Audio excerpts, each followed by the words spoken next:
नमस्कार, मैं हूं दीपक डोभाल। स्वागत है आपका जी बिजनेस में। वक्त हो चला है आपकी खबर आपका फायदा का। कोरोना की दूसरी लहर देश में कहर बनकर गिर रही है। बीते 24 घंटे में पूरे देश में 1 लाख से भी ज्यादा मामले आए हैं, जो कि अब तक के एक दिन में आने वाले सबसे ज्यादा मामले हैं। जब से कोरोना की शुरुआत हुई है तब से देश में कोरोना की वैक्सीन लगने का काम भी तेजी से जारी है। फिर भी अब तक 7,41,000 से ज्यादा एक्टिव केसेस हैं। महाराष्ट्र, पंजाब, छत्तीसगढ़, दिल्ली, यहां पर चिंताएं बढ़ रही हैं। सिर्फ महाराष्ट्र में ही बीते एक दिन में 57,000 से ज्यादा मामले आए हैं सामने, जिसका मतलब यह है कि कुल मामलों का करीब 60% अकेले महाराष्ट्र से ही है। इसी को देखते हुए महाराष्ट्र सरकार ने भी सख्तियां बढ़ा दी हैं, मिनी लॉकडाउन लगा दिया। लेकिन सवाल यह है कि क्या कारण है कि कोरोना एक बार फिर इतनी तेजी से बढ़ रहा है? क्या कारण है वो जिनकी वजह से कोरोना हर दिन हजारों को बीमार और सैकड़ों की जान लेने लगा है? और सबसे बड़ा सवाल ये कि कोरोना पर कब तक और कैसे काबू पाया जाए? इन सवालों का जवाब देने के लिए मेरे साथ खास मेहमान है। पहले रिपोर्ट देखिए, लौटते हैं।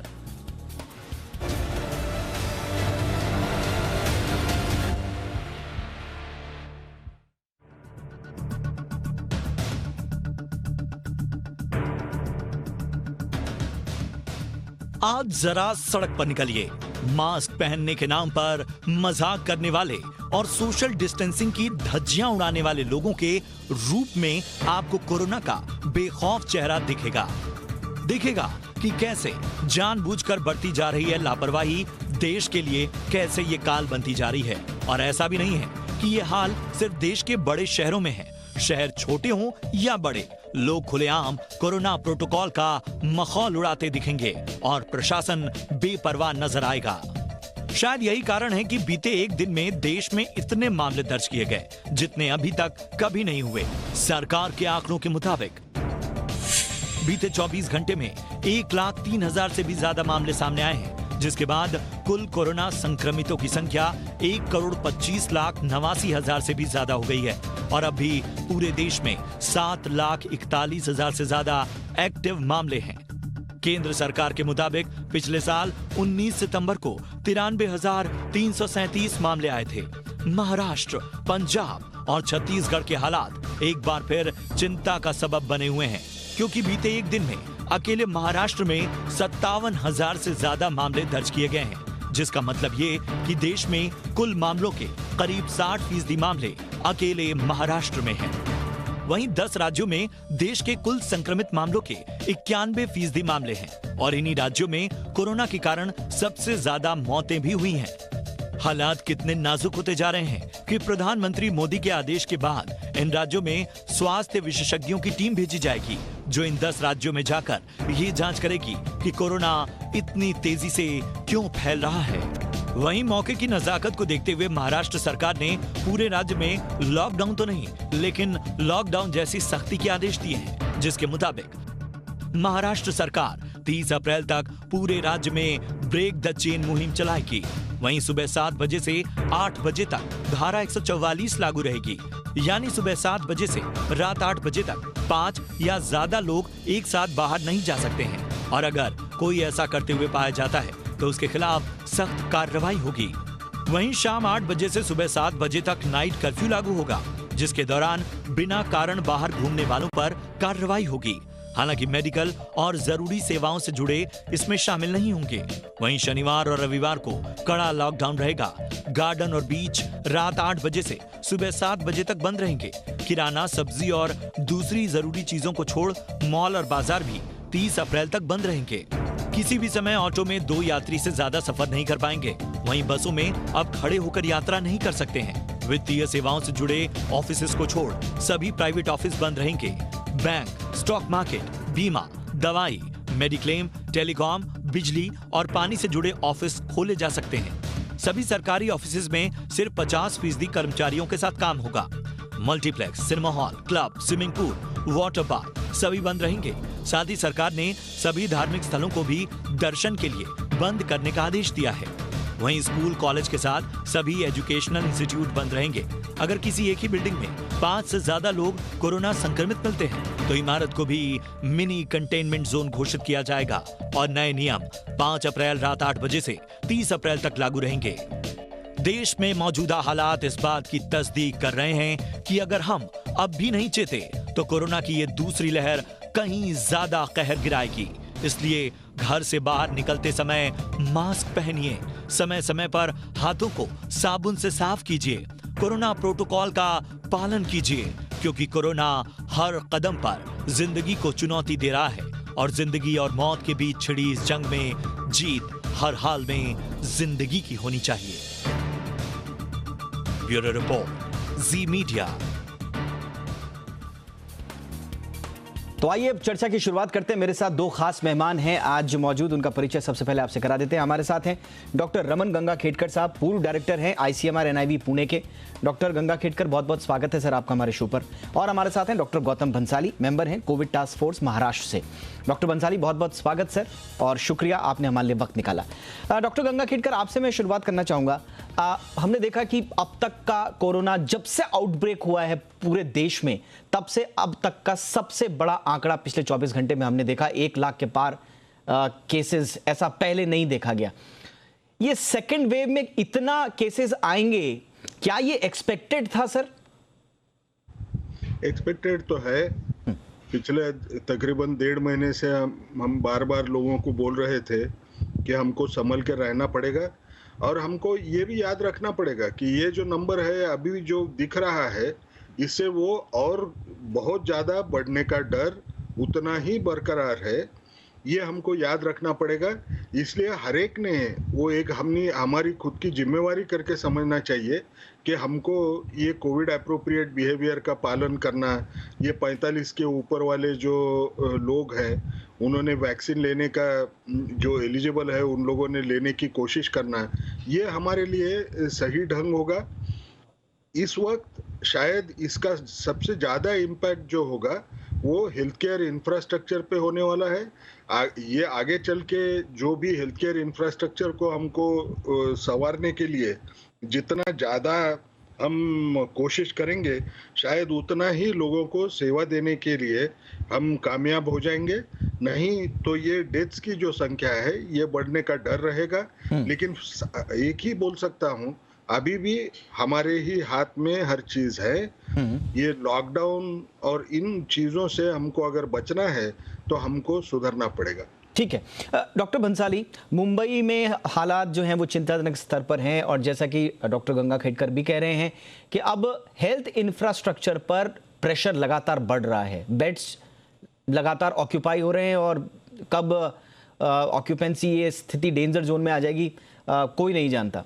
सर, क्या अब तक समझ में आया ये सर्ज क्यों हो रहा है? क्या सिर्फ हम लोगों को तो कह रहे हैं कि उन्होंने कोविड अप्रोप्रिएट बिहेवियर नहीं अपनाया, लेकिन क्या इसके पीछे वेरिएंट्स को लेकर कोई ठोस स्टडी हो पाई है? कोरोना के सेकंड वेव के कोई पैटर्न को लेकर कोई स्टडी हो पाई हो? दीपक जी, एक बात तो हमको ये एक्सेप्ट करना पड़ेगा कि ये सर्ज नहीं है, ये सेकंड वेव है। इसको मैं पहले भी एक बार आपके चैनल पे आके 2-3 बार बोल चुका हूँ, ये सेकंड वेव है, हमको इसको एक्सेप्ट करना ही पड़ेगा और कोई उपाय हमारे पास में नहीं है। दूसरा, जैसे हमारे साथी बता रहे थे पैनलिस्ट की हेल्थ इंफ्रास्ट्रक्चर पे प्रेशर पड़ेगा, यस प्रेशर पड़ रहा है, नंबर ऑफ केसेस बहुत आ रहे हैं, बट हम लोग नंबर ऑफ टेस्टिंग भी बहुत कर रहे हैं। आज हम लोग 50,000 60,000 के आसपास टेस्टिंग कर रहे हैं पर डे की, जो फर्स्ट वेव के टाइम में पीक सीजन में हम लोग 14, 15, 16,000 से ज्यादा नहीं कर रहे थे, तभी हमारी टेस्टिंग भी 4 गुना बढ़ गई है। उसके बाद ये केसेस आ रहे हैं। थोड़ा सा कोविड अप्रोप्रिएट बिहेवियर की जहां तक बात है, यस उसमें बहुत ही डिलाई है। हमारे माननीय मुख्यमंत्री जी और प्राइम मिनिस्टर साहब ने बोला है कि जब तक वैक्सीन नहीं लगा लो तब तक हमको ढिलाई नहीं बरतनी है। इसलिए हम लोग बार बार पिछले 1-1.5 महीने से डिमांड कर रहे हैं vaccine for all, vaccine for all, सबके लिए वैक्सीन होना। 2 ही तरीके जो इस चीज से बचा सकते हैं, सेकंड वेव से या ये बीमारी से हमको बचा सकते हैं, वो है एक तो वैक्सीनेशन, सबके लिए ओपन कर देना चाहिए वैक्सीनेशन, और दूसरा जो है सेल्फ लॉकडाउन। बार बार आप लॉकडाउन करेगी गवर्नमेंट, उससे नहीं होगा, आपकी इकोनॉमी पे प्रॉब्लम नहीं डाल सकते। सेल्फ लॉकडाउन, हर आदमी को खुद को कंट्रोल में करना पड़ेगा कि मुझे वहां जाना है नहीं जाना है, मुझे मास्क पहनना है, मुझे सैनिटाइज यूज करना है, ये खुद को ही अपनाना पड़ेगा। जब तक सेल्फ लॉकडाउन को अपने जीवन में नहीं लेके आएंगे तब तक ये प्रॉब्लम बढ़ेगी। और एक चेतावनी मैं दीपक जी आपके माध्यम से देना चाहता हूँ, सेकेंड वेव ज़्यादा खतरनाक हो रही है। मैं रोजाना पेशेंट, मैं खुद रोजाना अभी कोविड आईसीयू से आया हूँ, पेशेंट देख रहा हूँ और यंग लोगों को प्रॉब्लम कर रही है। लोगों को सेकंड वीक के अंदर सडनली ऑक्सीजन लेवल कम हो रहा है, हैप्पी एपोक्सिया में जा रहे हैं, बहुत ज़्यादा डेंजरस हो रही है। तो मैं यंग लोगों से बार बार बोल रहा हूँ, अपना ध्यान रखिए, सेल्फ लॉकडाउन को एक्सेप्ट करना सीखिए, वरना ये बहुत ही डेंजरस साबित हो सकता है। तो ये जो चेतावनी डॉक्टर भंसाली दे रहे हैं, इसको गंभीरता से लेने की जरूरत है। डॉक्टर भंसाली बता रहे हैं कि सेकंड वेव में उनका ऑब्जर्वेशन ये है कि यंग लोग ज्यादा चपेट में आ रहे हैं और उनका हाइपोक्सिया यानी कि जो ऑक्सीजन लेवल है वो डेंजर जोन में चला जा रहा है, वो भी अचानक। तो ये एक चेतावनी डॉक्टर भंसाली की, इसको आपको गंभीरता से लेना है। इसीलिए हम कह रहे हैं वैक्सीनेशन जो एज ग्रुप है वो जिसमें आता है, प्लीज वैक्सीन लीजिए, और जो वैक्सीन की एज ग्रुप में अभी नहीं आ रहा है वो proper Covid protocols, Covid behaviour का पालन कीजिए। डॉक्टर रमन गंगाखेडकर, लेकिन इसके अलावा ये कुछ बहुत मैथमेटिकल कैलकुलेशंस भी आई हैं कि ये कोरोना का पीक हो सकता है 15 से 20 अप्रैल तक आ जाए। कुछ लोग कह रहे हैं कि नहीं उसके बाद होगा, कुछ लोग कह रहे हैं कि कुछ कह नहीं सकते हैं। ये पीक कब तक आएगा, इसकी कैलकुलेशंस आपको कितनी प्रैक्टिकल लगती हैं, और क्या वाकई में पीक 15-20 अप्रैल के आसपास होगा? मुझे नहीं लगता कि ये देश में पीक अप्रैल महीने तक जो बोल रहे हैं वो आएगा, ऐसे लगता है। लेकिन महाराष्ट्र में पीक भी 15-20 तारीख तक नहीं आएगा।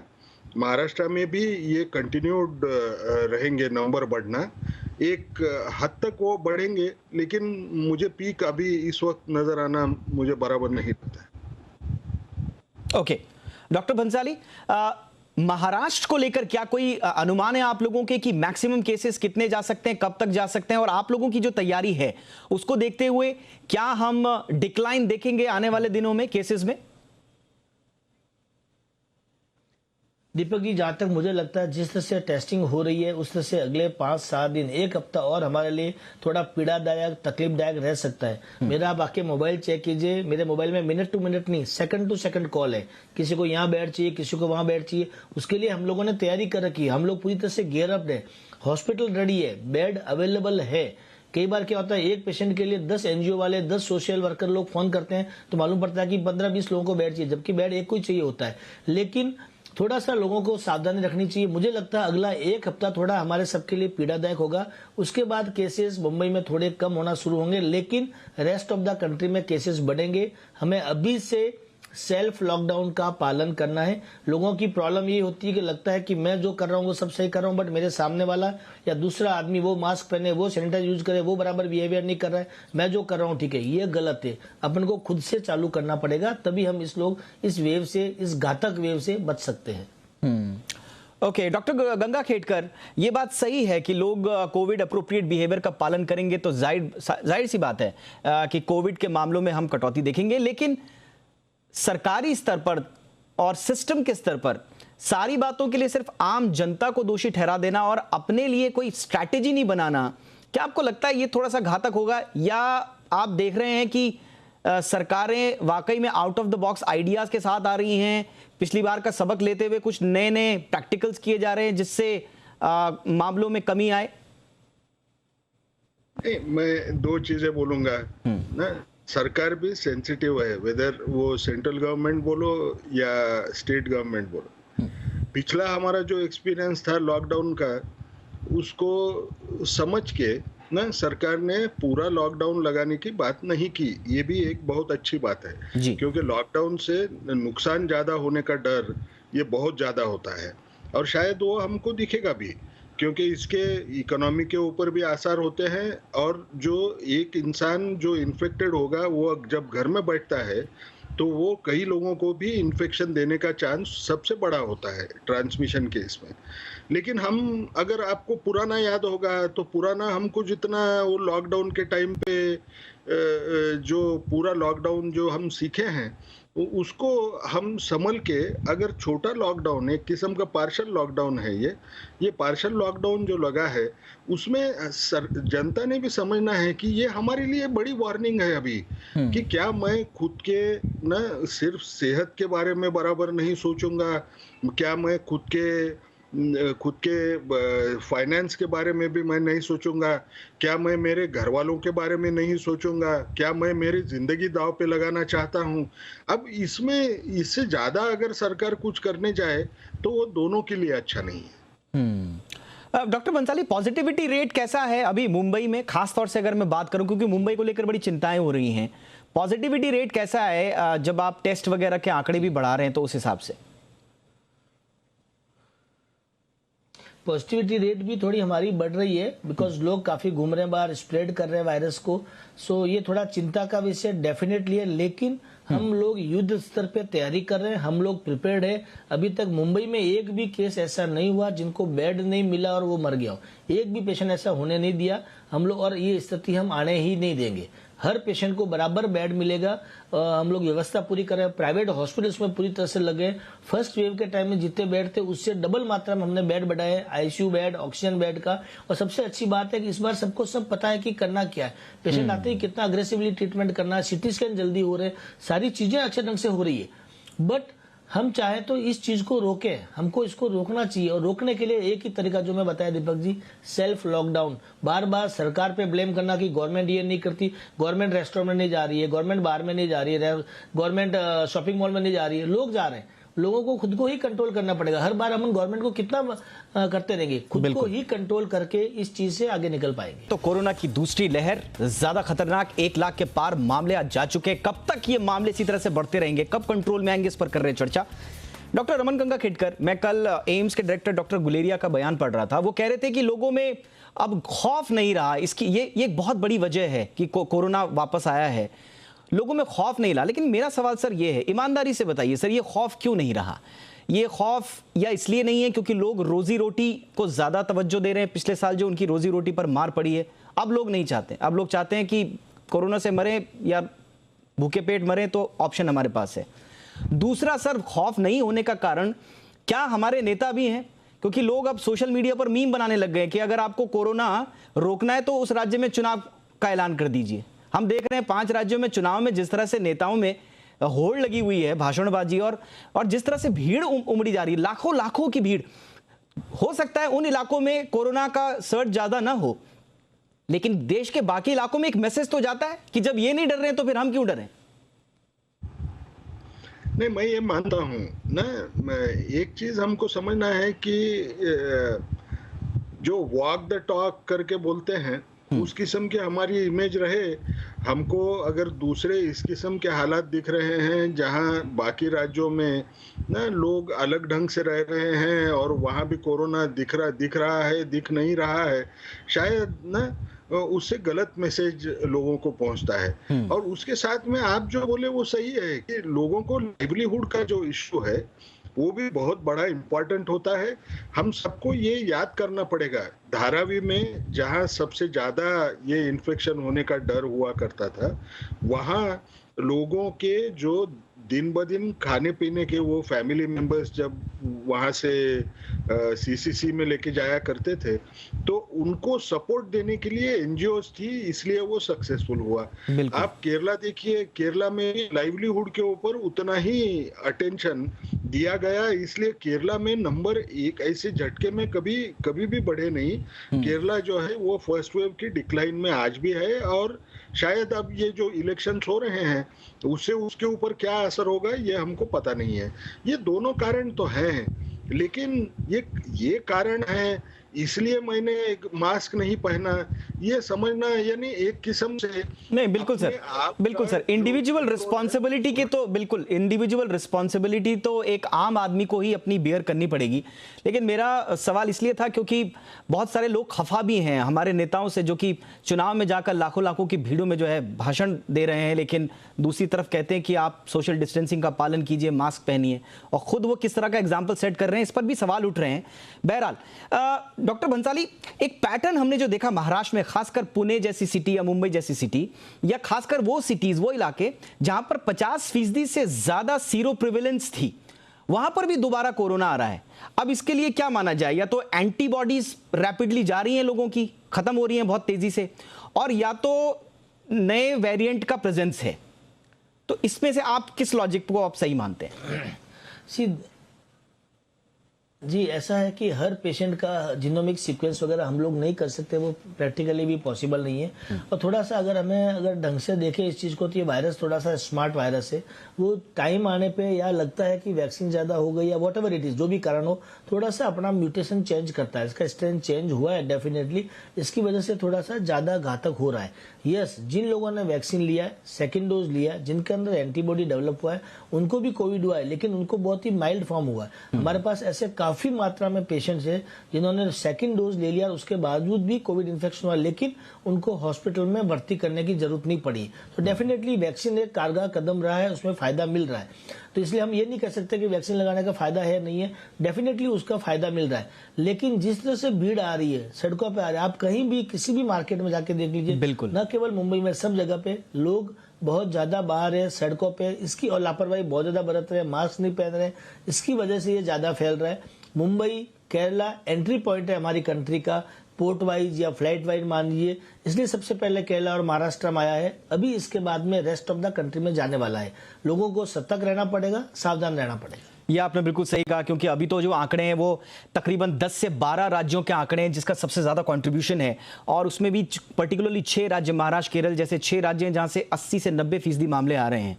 अगर यहां हमने कंट्रोल नहीं किया तो फिर बात हाथ से निकल जाएगी, देश के बाकी इलाकों में भी चला जाएगा। इसलिए एक बेहतर रणनीति सरकारों को अपने स्तर पे तो बनानी ही है, लेकिन साथ ही साथ आम लोगों से भी गुजारिश, कोरोना को सीरियसली लीजिए, मास्क पहनिए, सोशल डिस्टेंसिंग का पालन कीजिए, सैनिटाइजेशन का ध्यान रखिए, कोरोना रुक जाएगा। बहुत बहुत शुक्रिया आप दोनों का हमारे लिए वक्त निकालने के लिए। Doctor Gautam Bansali, thank you so much. Doctor Raman Gangakhedkar, आपका भी बहुत बहुत शुक्रिया। तो इसी के साथ ये था आज का आपकी खबर आपका फायदा। इजाजत दें, देखते रहें जी बिजनेस। नमस्कार।